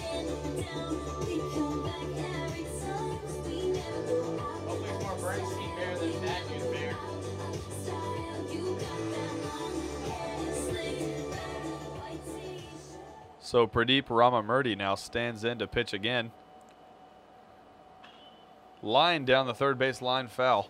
Burgos gives it a little ole. Good effort there by Burgos, though, down the line, third base coach. I don't know if you've ever had the honors of talking to him. He's a great guy. You know, I have not yet, but I'm sure that time will come shortly. As he takes outside for ball 1 to even up the count at 1-1.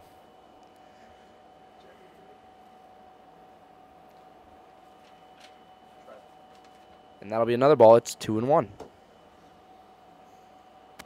That ball in the dirt. Maybe if he brought a sand wedge, he could have laced that one somewhere.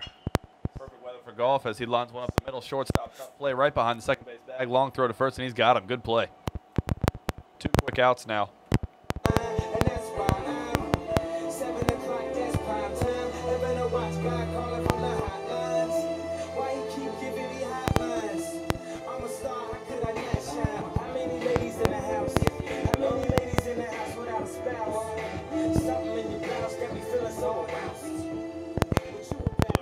field, Nonamaker now stands in. He went from left to right in this game during the second inning as he takes the called strike one on the outside part of the plate. Would you call him a jack of all trades? I would call him somebody who can play left and right field, that's for sure. Fair enough. As he swings right through the second pitch for 0-2.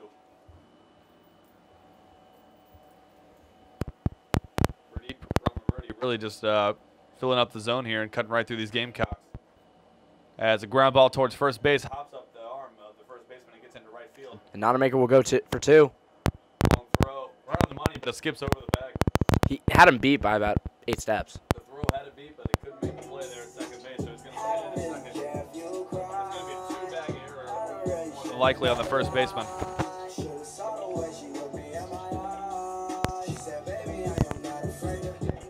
And now Christopher Ransom will take his cuts with a runner on second and 2 outs.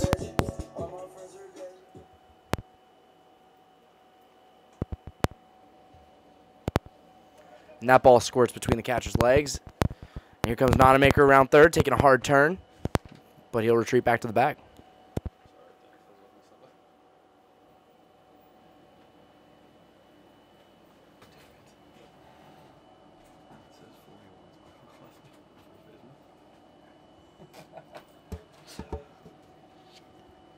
So runner on third here with 2 outs.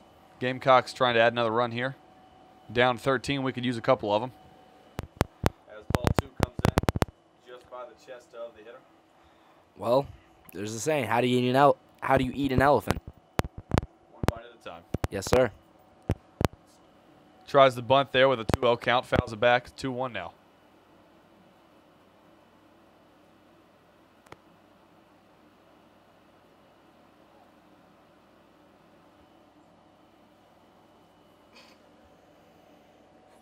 Here comes a 2-1 stretch and pitch. Strike call with a breaking ball. 2-2 now. And time is called.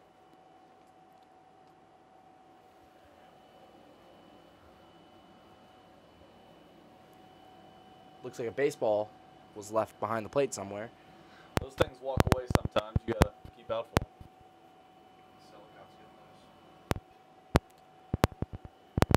So the two strike, 2-ball, 2-out pitch is line foul down the left field line towards the bullpen. Almost a great play out there. And with the ball hits the bullpen, we will inform you that Maryland does have someone active in the bullpen.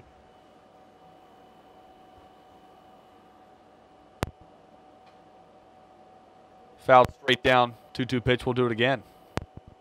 So that bat so far by Ransom staying alive with a couple tough 2-strike pitches.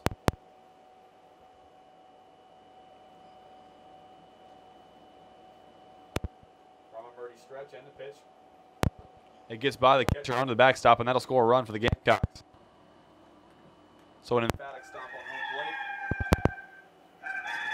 And that now leaves it 16.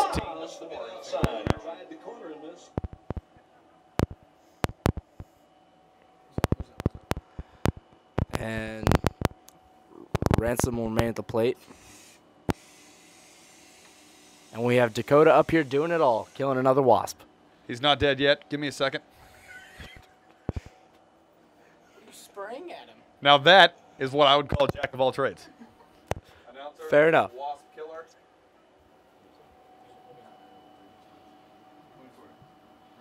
That was a big one too. Here he goes.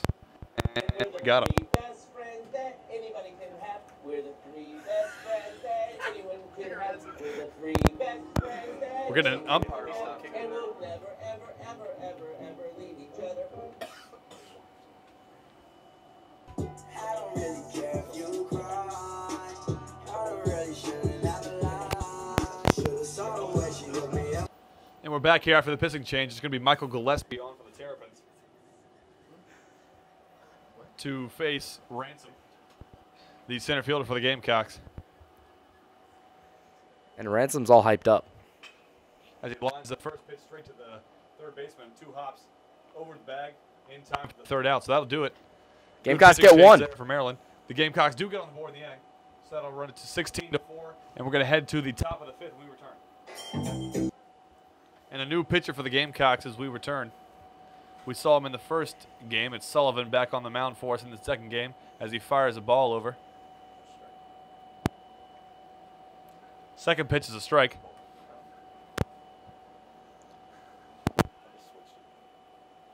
No, you're right.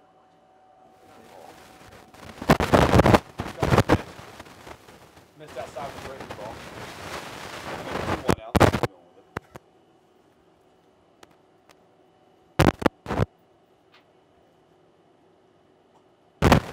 The 2-1 is called out the part of the plate. Again, getting more generous with the strike zone as we go along here. He did call that outside pitch a few times in the first game, though, so maybe he's reverted back to that strike zone a little bit. As Sullivan delivers one in the dirt. And we're full here. Full count.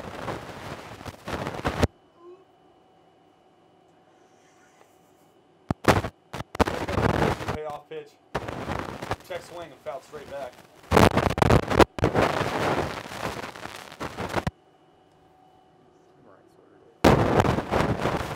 Nobody on, nobody out.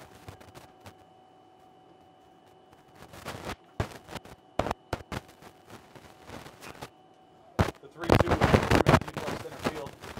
Gap. The outfield is converting. The center fielder takes it. The left fielder takes it away.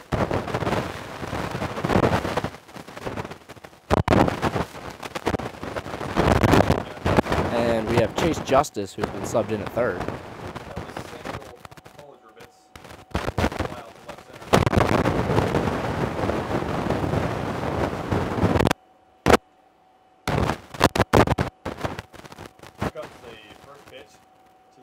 Strike one called.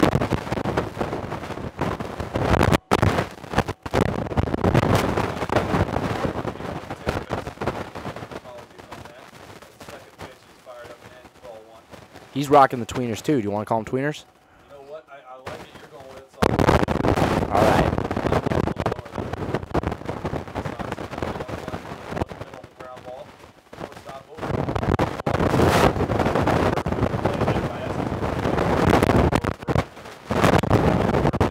I hope he stretched before the game because he went a little wide there. That's for sure. Luckily, it's not raining because a wet field, you don't have any control over that. And I'll tell you, the first time I did splits, it was because of the rain and the mud. If we have a video of you doing splits, I think I'd pay a decent amount of money to see it. As ball one is taken, as Cahalan stands in. The center fielder lines one down the left field line, hooking foul, and into the seats. Or the trees. I would attempt to do one for you right now, but I don't want to split my pants. I don't want you to either. 1-1, 2 outs. Pitch, here comes wind up, and the delivery. Right down the pipe. For strike number 2. So I don't want to say it again, but I'm going to do it. 2 outs here. We could have a quick inning on our hands. With the 1-2. Just about got him with a little chin music up and in. It's even up at 2-2. And the tweeners are no more as he has now fixed his socks down there. Am I right? Or am I wrong? Well, this is a new batter. That's why then. Here comes the 2-2. In the dirt, full count. And I've again jinxed the Gamecocks' quick inning. Just don't jinx their basketball chances. We've got it. I'm not worried about it. Here comes the 3-2. Line drive right field. Back goes the right fielder. Twisting and turning, making the catch. I think the jinx has been lifted. And the jinx is gone as The Gamecocks get one of their first 1, 2, 3 innings of the day. good outing there by Sullivan. So the Gamecocks will head out back in the bottom of the 5th. To try to close this gap on a 16-4 lead. Maryland leads. We return. And we're back here as Jason Selikoff steps in, the outfielder for the Gamecocks. I believe his first plate appearance on the day. What the heck? The pitch from Sullivan with the funky windup heads back to the bat stop, 1-0. You could tell it's funky because even Jack Taylor thought it was funky, and you heard that what the heck in the background. He kind of pauses at the top of his delivery and then fires home almost like a Jordan Walden trying to jump off the mound right at you. Not to the extent of Walden, but trying to get an extra kick off that back leg there with a lot of power coming from the mound. Then it looks like he's warming up with some windmills. while he's coming at you. As the second pitch also heads back to the backstop for 2 in a row to make it 2-0 now. We can't do this windup justice. You'd have to see this one. So come out next time. The Gamecocks are facing Maryland tomorrow at 10 a.m. here at Heathwood Hall in Columbia, South Carolina, which will be a full 9-inning game instead of the 2 7-inning doubleheaders, as the 2-0 pitch is a check swing foul ball off to the first base side. And that was a defensive swing. The ball was coming at him, and he just fouled it off. Lay off the defensive swings when you're 2-0 count, but it kind of surprised them running in on him. Probably a 2-seamer there. May hurt a little bit. Just rub some dirt on it if it hits you. We're now turning people away because of the crowd we have here at Heathwood Hall. We may be at capacity.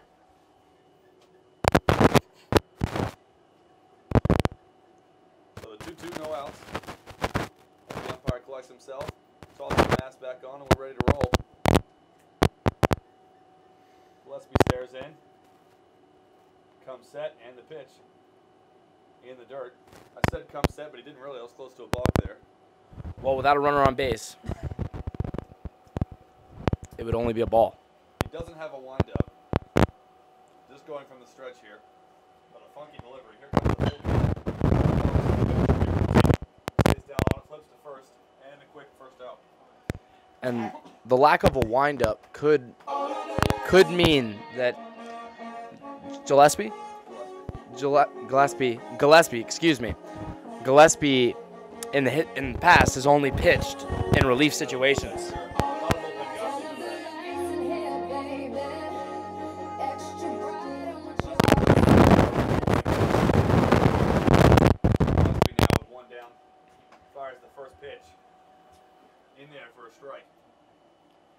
And when you're really working in the bullpen to get the fundamentals down at a young age, they teach it out of the stretch in order to slow down the movement, and so you don't have as much going on. And this is Justice in there for the Gamecocks. His first appearance of the day. Chase Justice is a freshman. As he fouls it off, and it's going to be 0-2 now. A wind-up stretch and pitch. Should I say stretch and pitch? Low. 1-2.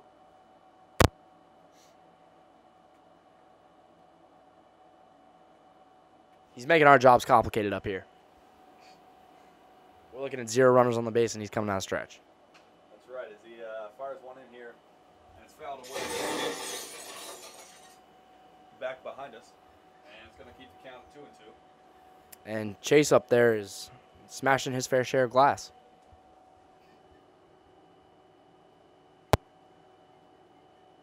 It's good to see somebody come off the bench here with not a ton of reps so far today, making some good contact, although it's foul. As he watches ball 3 hit the backstop.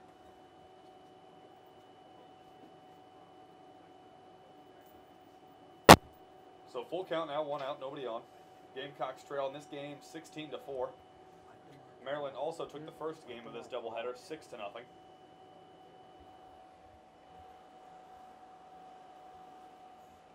And if score holds through, they would win the series. That is right. Gamecock then somehow make a miraculous comeback. The rubber match will be tomorrow at 10 a.m. Here comes the full count pitch again. Swing and a miss there. Strike 3 as it's fired over to third. Yes. Everybody. And it's out number 2.